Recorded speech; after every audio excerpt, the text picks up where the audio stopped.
341 বছৰীয়া পৰম্পৰাৰে উজ্বলি উঠিল গুপ্তকাশী বিশ্বনাথ। বিশ্বনাথত ব্যতিক্ৰমী ৰূপত পালন কৰা হ'ল গোসাই ফুৰোৱা উৎসৱ। আহোম যুগৰ পৰা চলি অহা এক বিশেষ পৰম্পৰা। এই পৰম্পৰা অনুসৰিয়ে বিশ্বনাথত বুধবাৰে গোসাই ফুৰোৱা উৎসৱ পালন কৰা হয়।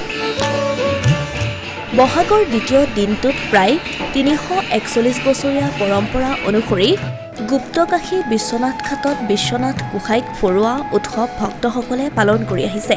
গোসাই বিহুৰ দিনটোত এক বিশেষ তাৎপৰ্য অনুসৰি গুপ্তকাশী বিশ্বনাথ দেৱালয়ৰ পৰা উত্তৰ দিশে অৱস্থিত ভিৰগাঁৱলৈ প্ৰায় 5 কিলোমিটাৰ কেঁকুৰাদোলাত আৰোহণ কৰি গোসাইক ফুৰাবলৈ অনা হয়। পুৱাৰ ভাগত গোসাইক আদৰ সাক্ষাৎকাৰ কৰি কেঁকুৰাদোলাত ঢুলীয়া আদিৰ সৈতে যাত্ৰা আৰম্ভ কৰা হয়।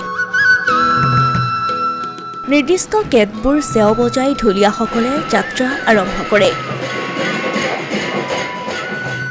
এই যাত্ৰা কালত প্ৰতিজন গয়াই পদূলিমুখত গোসাইক আদৰি আশীৰ্বাদ লয়।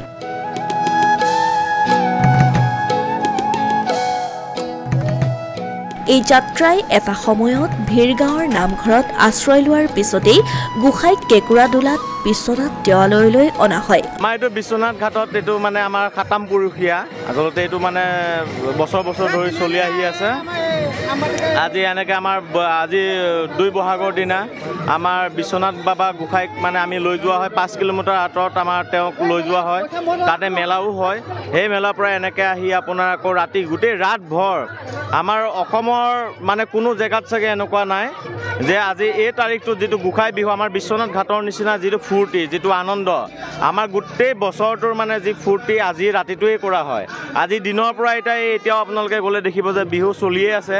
আজি ৰাতিপুৱাৰ পৰা যি বিহু আৰম্ভ হ'ল সেই কালিলৈ অহা ৰাতিপুৱালৈহে মানে বিহু শেষ হ'বগৈ। ইয়াত তিনিআলিৰ মূৰে মূৰে আপোনাৰ বিহু অনুষ্ঠিত হয়। প্ৰতিটো তিনিআলি আমাৰ ধেনুখনাৰ পৰা ধৰি আপোনাৰ আমাৰ 9 বজাৰ তিনিআলিৰ পৰা ধৰি মটৰগাঁও তিনিআলিৰ পৰা ধৰি এইটো তিনিআলিৰ পৰা ধৰি আমাৰ বিশ্বনাথ তিনিআলি মূৰৰ বিহু আমাৰ বিশ্বনাথ গোটেই ৰাতভৰ অনুষ্ঠিত হ'ব। গতিকে মই আশা কৰোঁ সমূহ বিশ্বনাথবাসী ৰাইজক মানে অনুৰোধ জনাইছোঁ আপোনালোকে আহক এবাৰ আৰু ৰাতি বিহু আমাৰ বিশ্বনাথ ঘাটত এবাৰ চাওক। উল্লেখ্য যে এই পৰম্পৰা পূৰ্বৰ দৰে এতিয়াও বাহাল ৰখাৰ লগতে এই সময়ছোৱাত যথেষ্ট সংখ্যক ভক্তৰ সমাগম দেখিবলৈ পোৱা যায়। গোসাইৰ উভতনি যাত্ৰাৰ সময়তো এক উৎসৱমুখৰ পৰিৱেশৰ সৃষ্টি হয়। বহাগ বিহুৰ লগত ৰজিতা খুৱাই এই গোসাই ফুৰোৱা উৎসৱ 3 শতিকাতকৈও অধিক কাল পালন কৰি অহা কাৰ্যই বিশেষ তাৎপৰ্য বহন কৰে বিশ্বনাথত। পৃথক কৰি তোলে আন প্ৰান্তৰ গোসাই বিহুতকৈ বিশ্বনাথৰ গোসাই বিহুক। অসমীয়া প্ৰতিদিন ডিজিটেল সংবাদ, বিশ্বনাথ।